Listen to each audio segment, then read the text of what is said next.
But in Clayton Township, if we were to update this $500,000 levy for EMS, I would go from getting the $3,200 to the $6,200 Right.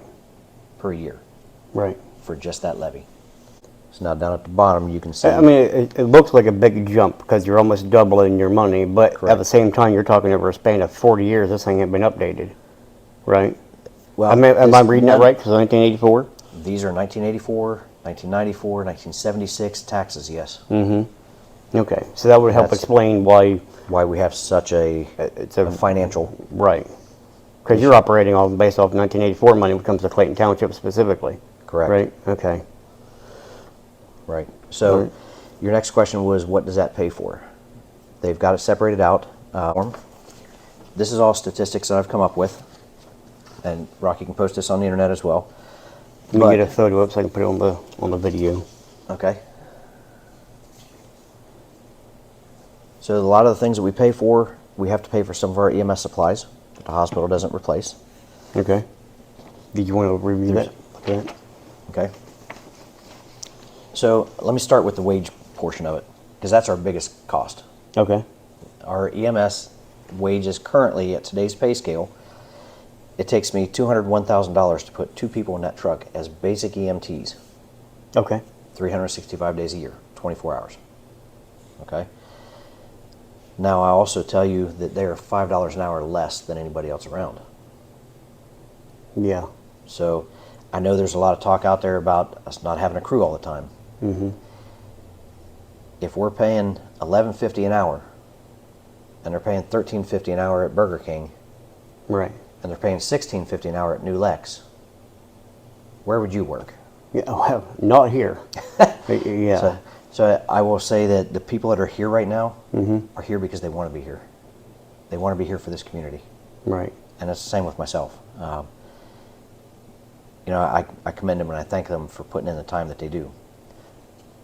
But in reality, if I can't get more money for their wages to bring them to a competitive wage, I can't get people to keep coming in the door Right. to work for us. So that's really one of your large challenges. That is the the biggest. income allows you to have like a, I don't know if this is the right term, or like a full service or Right. a continuing of what you currently have or whatever. Right. Historically, you guys have paid for, prior to me, you guys paid for 2 EMTs to be in those trucks.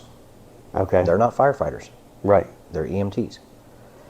Now, that being said, I've got a large vision where I would love to bring them up to current pay scale with everybody else, competitive wage. But then I also want to go further. I want to try to be able to get an additional 2 people to make 4 per day that I want to be dual carded. I still want my straight EMTs. I still need them. Explain a little bit what dual carded means. Dual carded meaning being a firefighter as well. So not only do they have the responsibilities of being the EMT, but they have the responsibilities of being a firefighter, which means they go out on the big trucks if that alarm comes. Now let's say we have an auto accident. As it is right now, I send these 2 EMTs out on this ambulance, and we don't know exactly when we're going to get a rescue truck there. So if this is something that is critical, if this is somebody that's pinned in a vehicle, then we may have to wait a little bit. Yeah. Our fireside currently is volunteer. I have to wait for them to come from home, if they're available, to get on a truck. And it is typically about 10 minutes before they're out the door. It's good that you say that because that shows the public cost of having Yes. dependent on a volunteer. Correct. And not to say anything negative about volunteers. No. They're wonderful people for doing what they do for no cost. But that's the cost of having that and Right. being not having it, but having to depend on that. Even if I get the availability of putting a total of 4 people in this engine house 24/7 at a competitive pay scale and stuff, I'm still going to need my volunteers. Oh, yeah, yeah. Because the first 2 that are fire carded are going to go out and they're going to start an operation, whether it is to start doing an extrication on a vehicle to get somebody critically injured out. Understanding that fire doubles in size every 5 minutes.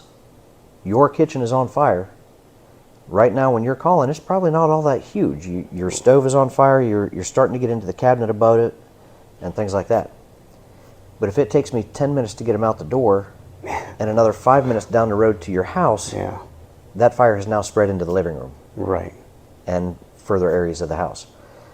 By having 2 people that can go out the door right now, cuts down on fire damage. Mm-hmm. Your personal loss can cut down on your insurance. Mm-hmm. What you're paying for homeowners insurance is affected by whether I have 2 people staffed in this station or not. Yeah. And most importantly, if someone's trapped in the house The life because they're safety. asleep upstairs or whatever, Correct. yeah, those minutes, Minutes count yeah. hugely. Okay. So this is, and I know I'm not going to be able to start that right off Right. the bat. It's going to take me time to get to that point.